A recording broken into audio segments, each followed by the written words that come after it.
C, Pest Geek Podcast, Living the Wildlife Podcast, Stephen M. Vantassel, or their or his affiliates are not responsible for followers' use of the information provided here.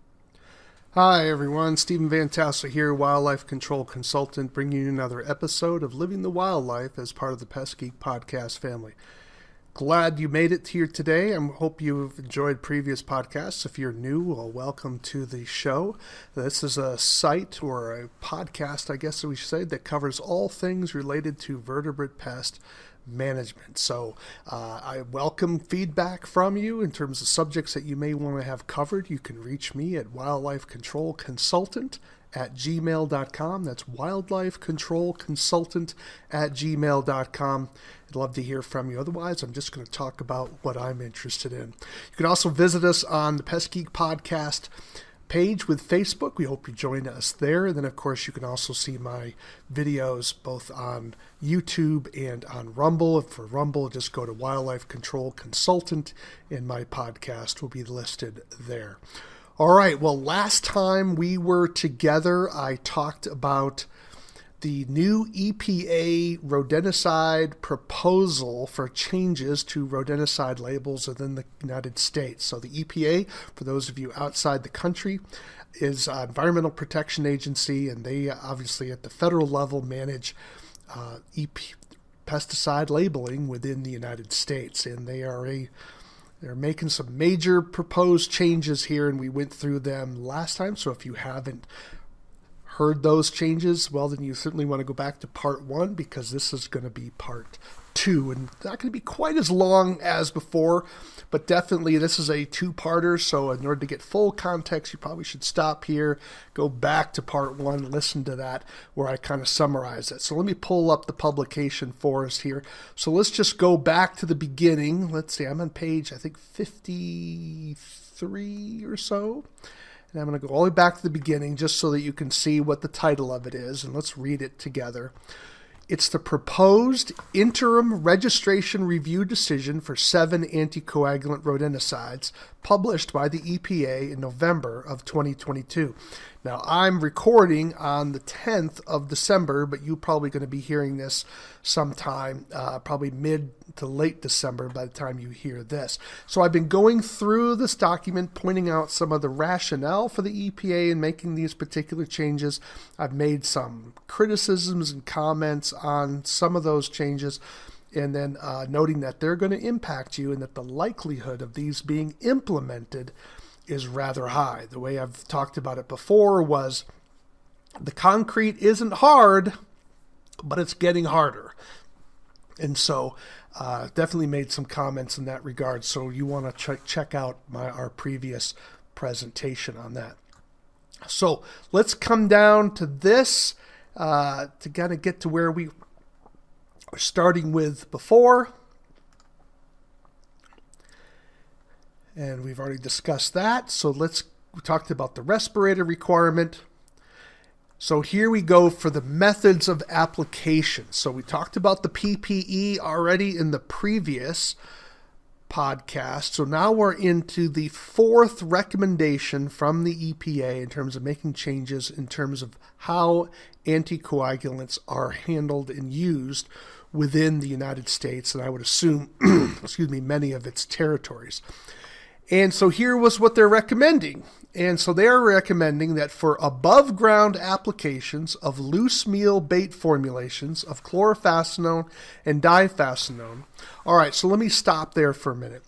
A lot of you are going to be dealing obviously with structural applications like, what is this? We're putting rodenticides on the ground? And the answer is yes. For those of us in more agricultural environments, difhacinone and chlorphacinone, those are the active ingredients. Those are first generation anticoagulants. There are labels that allow the use of those products on the ground in agricultural settings. So typically they're used for the control of things like voles, that's with a V, and ground squirrels. And so often there would be broadcast methods or there would be something known as spot baiting. Spot baiting is where you go up to a burrow and you could simply apply this to the surface of the ground near the opening of the burrow so that when the ground squirrel comes out and feeds it. Now, chlorofascinone and difascinone also have an in-burrow application, and that's typically used for prairie dogs where those anticoagulants are placed down the burrow at least 6 inches. So that kind of gives you a little bit of a context here. Typically for prairie dogs, you're not allowed to do broadcasting, and you are allowed to do spot baiting, and you can't use bait stations, believe it or not, with prairie dogs either at this present time. So what they're saying is that the chlorofascinone, difascinone, they're proposing that the applications can no longer be made directly to food or feed crops. The application can only be made during the non-growth dormant period of the target crop. Now that may say, well, that makes a lot of sense. We don't want anticoagulants in our food system, and that's certainly true. However, like we have some cherry growers in the northwest portion of the state that I live in, and if we're waiting for the dormant period, the ground squirrels are already in the ground. So how does that help? So we can only use the spot baiting. Spot baiting is only going to work if the ground squirrels are out. But if they're in hibernation when the trees are dormant, what's the good of, even if they're in a bait station, what good is it? They're not going to feed on it, right? So obviously it's a big problem. And 3, the application is made along fence line, border areas, border strips. So they are allowing control to be done, continued along fence lines, border areas, buffer strips adjacent to target crops. Okay. So due to these restrictions, the EPA is proposing to prohibit application to food or feed crops. Now that's big because there are some situations where rodenticides would be applied by airplane. And that would also impact, of course, people using drones. So that would really shut down the development of drone application. That's a problem because drones give you some very targeted ability. So I would hope the EPA would reconsider that or at least modify it. And for below ground or in burrow use, the EPA is proposing that applications must be made below ground in the main run of the burrow. That's typically for pocket gophers. And the application can only be made during the non-growth dormant period of the target crop. Now, that's a significant change. So when we're dealing with pocket gophers, you can apply rodenticides. Right now, you can apply rodenticides in crop areas in a below-ground method. They weren't worried about the plant taking up the rodenticide. Now that's all changing. You can now only do it during the growth period. That is really going to put a hurt on things. And for applications made to non-bearing crops, EPA is proposing to add a restriction for harvesting food or feed from that crop within 1 year of application. So I would assume that is a non-harvest time. Now, 1 year is a long time, especially in areas where you have 2 crops per year that's been produced. So I don't know how this is going to play out here. I really don't. So that's going to be a big change for our producers, especially here in Montana, and I would assume elsewhere in the country as well. Well, let's keep going here because there's certainly more to say. Let's kind of scroll down to get to it. And what they're arguing here, highlighting, again, this, if you're saying, boy, Stephen, this is awful choppy. Yes, I understand that, but I'm not having, the thing is 92 pages long, remember, and so I'm only trying to pull out some of the highlights. For above-ground applications to rangeland and pastureland, the EPA is proposing to prohibit spot, scatter, and broadcast applications. Now, I've already mentioned the spot baiting. We don't call it scatter, we call it spot baiting. So it's where you're putting a certain amount of rodenticide near the burrow. Or in broadcast, as you have maybe a spreader, and you're putting the rodenticide in the spreader, and you're just cruising along the landscape and spreading the rodenticide out into the field.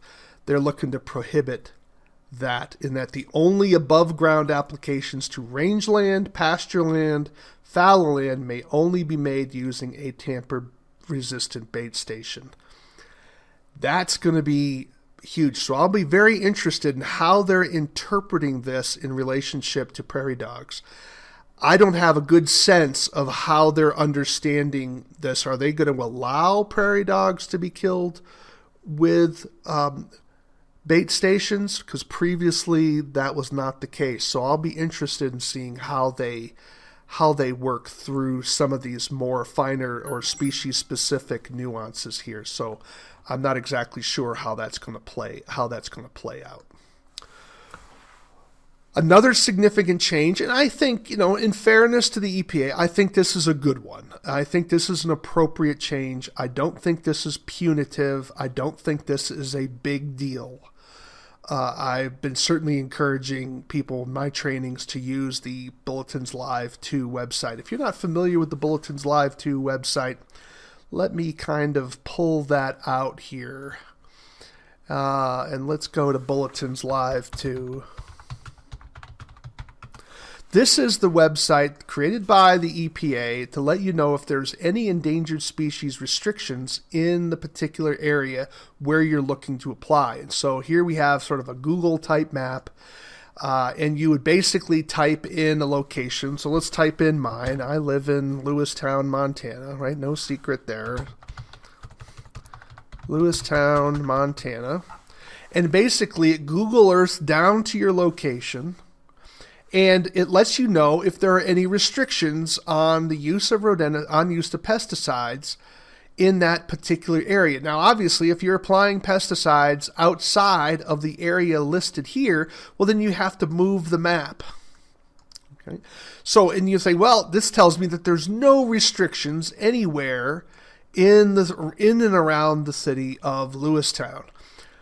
Now, if you had a particular rodenticide or product that you wanted to check, you could simply type in the registration number right here, and it would search only on that particular registration number. But right now, there's no restrictions. And then you can just hit the printable button, hit that, and it allows you to print off a bulletin. Let me pull that up for you. And this is what you would attach to your pesticide label as proof that you have checked the Bulletins Live 2. And so they're going to look to make this a requirement, I would suspect, if not on all rodenticide packages, at least on those rodenticides that are used out in the field. They may even require it in urban areas too. I don't know the answer to that. I haven't looked at things quite that closely to see. So, but I would suspect it might be on everything. And this is to avoid confusion, because sometimes they're no longer going to be listing all of the endangered species as they did before. And it did become a little tedious at times. Plus, things are dynamic. Here in Montana, for instance, grizzly bears are on the threatened list, but their populations are growing, and they're expanding their range in the state. So much for a threatened species, right? We have a grizzly bear now just north of us here in Lewistown, where we didn't have one, 7 years ago. Okay, so they're up in the Moccasin Mountains, and so we also think we have them in the Snowies now. It's probably certainly in the Little Belts. So they're expanding their range beyond the Rockies, and so this is becoming a significant issue, and so things are dynamic and changing, to be sure. So I think that's a good change, but again, it's going to have to be something they're going to have to work around, but I don't see this particular change as necessarily punitive or inappropriate, if I can say that. And the reason why I want to balance this a little bit is I don't want people to think that everything the EPA does is wrong. And if that's your opinion, then I would just ask you to just reflect a little bit more deeply on the role of regulation in the country. And so regulations have a positive role. They're not always negative. Yeah, they may be a hassle at times, but when you think about the bigger picture, that the regulation's not there to make your life miserable. The regulation is there to protect some of the negative side effects of some of the things that we're doing. And it's trying to find that balance a little bit. And I think this is an appropriate change within that the EPA has proposed. And I hope people don't oppose it too much. Now, here's an answer to that earlier question. It says, you will not be required to visit Bulletins Live 2 for those products registered solely for the use by the general consumer, which is probably an appropriate thing because the consumer probably won't visit it anyways, right? So it won't be a problem. Now, this is something that's going to be big, and that is the mandatory carcass search, collection, and disposal requirements are necessary for first-generation anticoagulant rodenticides classified as restricted use products that are registered for use in fields and other non-structural use sites. Now, that's what they've done in the past. So, for example, when you're doing prairie dog baiting with Rosol or Kaput, which is chlorofascinone and difascinone respectively, part of your obligation is on day 4 following your application is you need to start searching, doing grid searches for dead and dying prairie dogs. They are now going to make this a requirement for all field uses of these particular products. So it's not just going to be the prairie dogs, it's going to be everything. Before they would say, yeah, if you see a ground squirrel dead and dying, yeah, go out and remove it. They're probably going to require these grid searches for everything using these particular products. That's going to be a major change. How they are going to enforce that, however, is another question. So I don't know. So here's what they are suggesting. Search the application. EPA proposes adding the following mandatory post-application follow-up carcass search, collection, and disposal requirements to FGARs classified as RUPs that are registered for use in fields and other non-structural sites. So you structural guys are going to get away with it. You're going to dodge a bullet on this one, okay? Those of us in the field, agricultural settings, we don't. It says search the application site and surrounding area to monitor the effects of treatment and to collect and dispose of dead carcasses of target pests and other non-target animals. Search for carcasses 4 days after first application and at subsequent intervals of 1 to 2 days for at least 2 weeks after the last bait application or longer if the carcasses are still being found. Now, for prairie dogs, what they're doing is that you have to do a search on day 4, day 6, day 8, day 10, day 12, day 14. If you're still seeing dead and dying prairie dogs, you have to do it on day 16. If you're still seeing it, you have to do it again on day 18. I believe, if I'm understanding this correctly, they're going to require something similar to that for the use on ground squirrels and probably voles as well. That's going to be a huge change. Okay, that's really going to ramp up the amount of work involved. And so it's basically pushing everyone into using zinc phosphide is what this is going to ultimately do. You need to find the carcasses. If you find them, they have to be disposed of 18 inches below the ground surface, preferably deeper. Use leak-proof plastic bags or other suitable containers for transporting carcasses not buried on site. So again, they're treating this animal like it's a toxic bomb, basically. I mean, I think it's a little over the top here. But nevertheless, that's what the new requirements are. So little discouraged about that. Post-application follow-up for spilled or kicked out bait. Now they're really pushing on this, and this is certainly legitimate, and that is while wearing gloves, dispose of leftover bait and any visible bait that has been moved from its placement location according to the pesticide disposal instructions. I think that's reasonable. If the purpose of a bait station obviously is to keep the bait secure. Same way when you're putting bait down a burrow, if it gets kicked out, you need to put it back or remove it. I mean, I think that's kind of a no-brainer. Now, here's the reporting requirement. This is going to be interesting to see how many people are actually doing this because there's a lot more Dead animals on the surface. I mean, people always ask me, they'll say, well, Stephen, when I'm using this particular pesticide, how many animals are really going to be on the surface of the ground? Don't they die in their burrows? And the answer is yes. However, a surprising number of animals will die on the surface of the ground. They say, well, why am I not seeing them? Well, the reason is because there's a lot more scavengers on the environment than what you realize.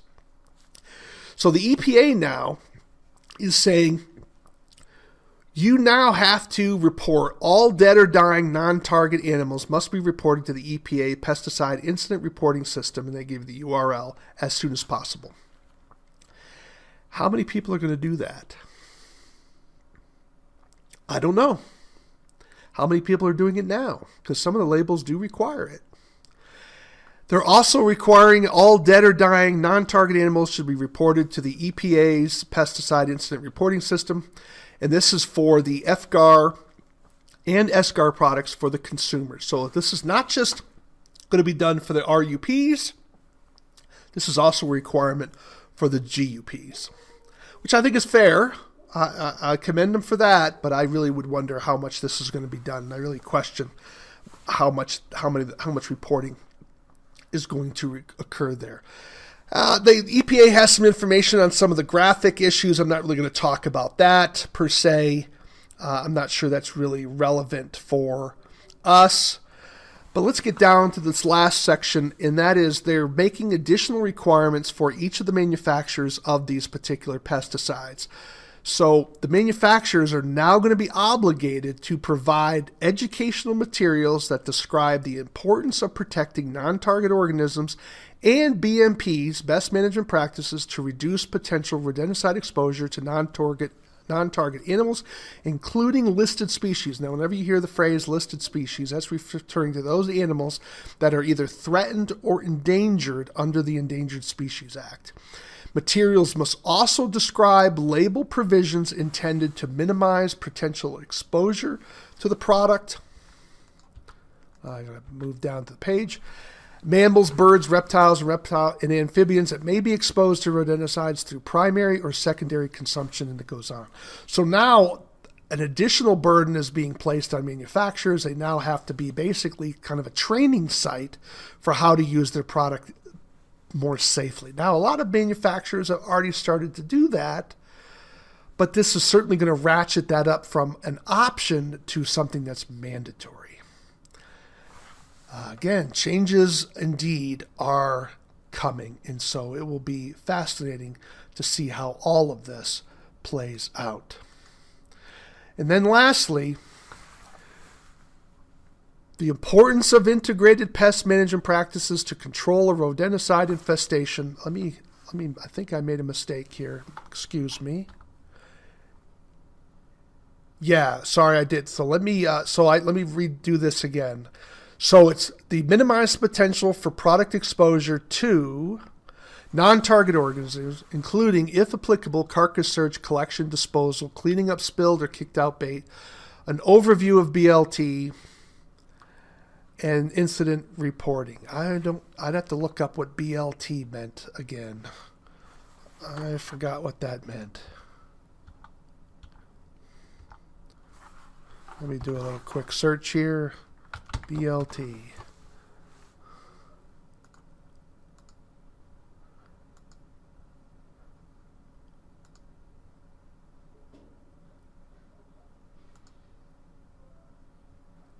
Oh, bulletins. The bulletins. Okay, so BLT. Well, that makes sense. Overview of the bulletins. That's the EPA Bulletins Live 2 website for learning how to use whether there's endangered and threatened species in the area, and incident reporting. They're also requiring the manufacturers to emphasize the importance of IPM to control rodent infestation, not exclusive to inspection, sanitation, exclusion, mechanical control, and chemical control. And they need to have information on rodent biology. So this is going to be huge. So this is going to be certainly a lot. So they're going to be a lot of information is going to have to be put out there now for the public to help them use these rodenticides better. So the EPA is, I guess, hoping, praying that education is going to change behavior here. And I think it will to some extent. How much? Will it be enough? I don't know. Well, that's basically all that I had for this particular presentation. So just to sort of summarize again what the EPA is changing, they're looking to make all SGARs, second generation anticoagulants, restricted use. They are going to make all first generation anticoagulant rodenticides sold in packages above 4 pounds restricted use. You're going to have to wear a respirator when you're using pelletized materials. You are going to have to they're going to have additional information on documents regarding a Bulletins Live 2. So now they're not going to have a list of all the endangered species. They're going to require you to go to the Bulletins Live 2 for all products except those exclusively for structural homeowner use. They are also making restrictions on the use of anticoagulants, first gens, for field use, kind of limiting the ways you can use it in terms of broadcasting and certainly on crop areas, and even in burrow underground in crop areas is going to be restricted. So that's going to be a major change of that. And they're requiring manufacturers to add additional training information on their websites on the use of rodenticides. And so again, these are significant. Some of these are significant changes. I do think, to repeat, the Bulletins Live 2 is a positive change, and I do think that's going to make things a little bit easier. It's certainly going to shrink the amount of size of some of our pesticide labels, and that is always going to be a good thing. But there's going to be some significant stuff here. They're also looking to make a requirement of searching for carcasses on the field use of rodenticides, those areas where it's used in agriculture. People are going to have to do more grid searches just like they're doing presently with prairie dogs. I am unclear as to whether they're going to allow bait stations for prairie dogs. That I don't have a clear understanding on that. And I'll be interested in seeing what the EPA rules on that particular element. My suspicion is that they won't, but we'll see if my gut is right on that.